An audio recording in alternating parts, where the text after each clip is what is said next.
Some years ago, my ex and I had taken our daughter to the park to play. She was about 5 years old at the time. So while her mother and I were at the picnic table, she's off playing with a bunch of other little kids. Before you know it, she comes marching up to us and she says, "That little boy over there, he's picking on me." And I've always taught her to stick up for herself, so I says, "You go over and tell him he better stop picking on you." Oh, we're listening in as she marches back and she points her little finger in his face and says, "You better stop picking on me, you asshole." I don't recall telling her that.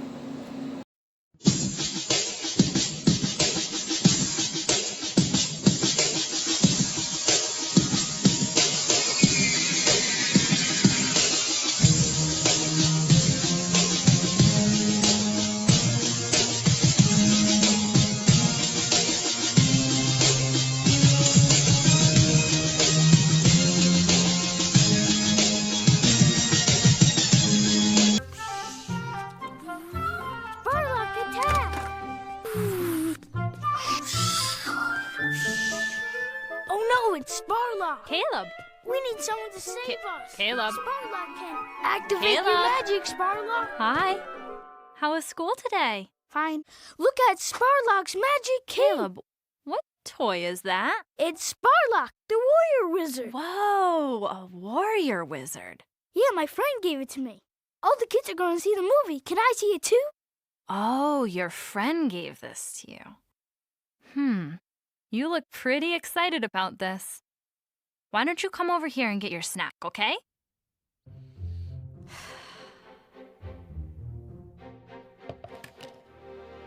Is this toy magical? Mm-hmm.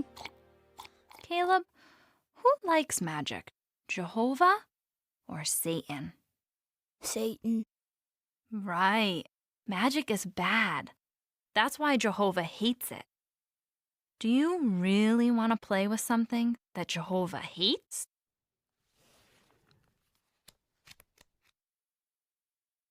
Do you remember who we learned about at family worship? Who is this? Adam and Eve. Right. Did they obey Jehovah? No, they disobeyed Jehovah. And he got very sad. So what if you disobey Jehovah and play with toys he doesn't like? Do you think Jehovah will be happy or sad? Sad. Yeah. Do you want Jehovah to be sad? No! I don't want Jehovah to be sad with me. No, I don't want Jehovah to be sad with you either. So what do you think you should do with this toy?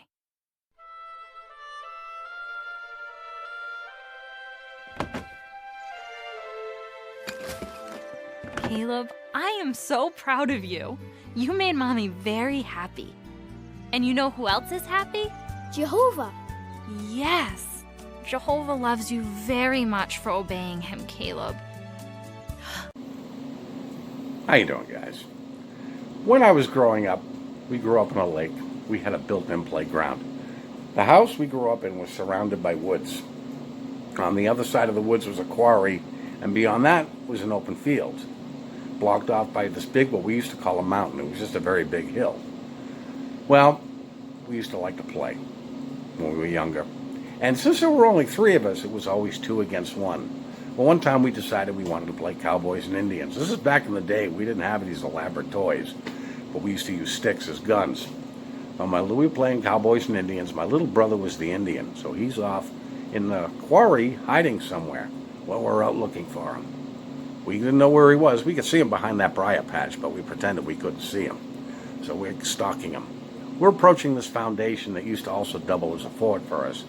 And as we're closing in, he's got a stick. He jumps out from behind the briar patch and starts firing. We couldn't explain to him that Indians didn't use machine guns. And he says, "Yes, they did." So, okay. We decided we had hand grenades. So we lopped off a few hand grenades. Within minutes, we're shooting off nuclear warheads and we obliterated half the planet. You know, it's funny. When kids are very young, they have wild imaginations. Nothing is beyond their grasp. It's as they get older when they realize what's real and what's not. You got to let kids play. Let's face it, the universes are extremely large. Nothing is unrealistic to them. Just watching this Caleb and Sophia cartoon has always bothered me. Let's face it, kid comes home with a new toy. Mother gets all upset about it. Now, we all know kids. They come home with a new toy. Within 3 days to a week, that toy is discarded and left in the corner to gather dust. Kids' interests change fast. They lose interest at a drop of a hat. But the mother makes a big deal out of it, and she asks him, "Is this toy magical?" Kid answers, "Yes." No, the toy is not magical. It's a piece of plastic. No, it doesn't matter what it represents. It's a piece of junk. But then again, we all know Jehovah's Witnesses are terrified of Smurf dolls anyways. But to rip a kid's imagination away like this is just flat out wrong. And it's flat out depressing. If you don't give kids a chance to be kids, they're going to be very, very unhappy people. Especially when you're dragging them to these meetings week after week, dragging them out in service every Saturday morning. Let's face it, kids have to live under enough rules and regulations throughout their week. You don't have to add any more. It really crushes them. They have no release, so they get out of school where they think they're being persecuted. They have family rules. Now they have rules at the Kingdom Hall. Very miserable lifestyle. I could only handle about 10 years of this, and I was not a kid. And I'm looking at how I was watched over, how I was spied on. And I'm thinking, this is not the life I want to live. It's just, kids need to be kids. I have no problem with that. I've heard some of the craziest things come out of kids' mouths because they're kids. They can get away with that. You take for granted when you're a kid how many years is going by. You think it's going to last forever. As a matter of fact, do you remember when you were in school, 1 year would seem to be an eternity? The school year would take forever. And it's not until you're out of school when you realize how fast life was. Now I look at the last 10 years and I'm like, where did it go? So you've got no decades to compare it to. Now we all like to have happy memories. We all have bad memories. We have happy memories. But being raised as one of Jehovah's Witnesses can bring some of the most miserable memories, because the thing is, you're coerced into believing what your parents believed. And more often than not, after growing up with this, you want to move on to something else. You don't want to live your life like this. Very rarely do offspring follow their parents' political beliefs, religious beliefs. They want to go on to their own. Now, my mother was Catholic. My father was Greek Orthodox. I am neither. As a matter of fact, I'm not religious at all. But what would have happened had my parents been raised Jehovah's Witnesses and raised me as Jehovah's Witness? And I decided, no, I don't want to get baptized. I don't want to continue on with this crazy life that seems to change at a drop of a hat. No, I would have been ostracized. I would have been pushed aside. I would have been shunned. And this is exactly what happens to the young JWs that just don't want to follow their parents' footsteps, is they're ostracized. And the thing is, the way they're raised, they don't know how to handle the real world. But I look at these Caleb and Sophia videos, it's so damaging. You could literally pick each and every one of them apart.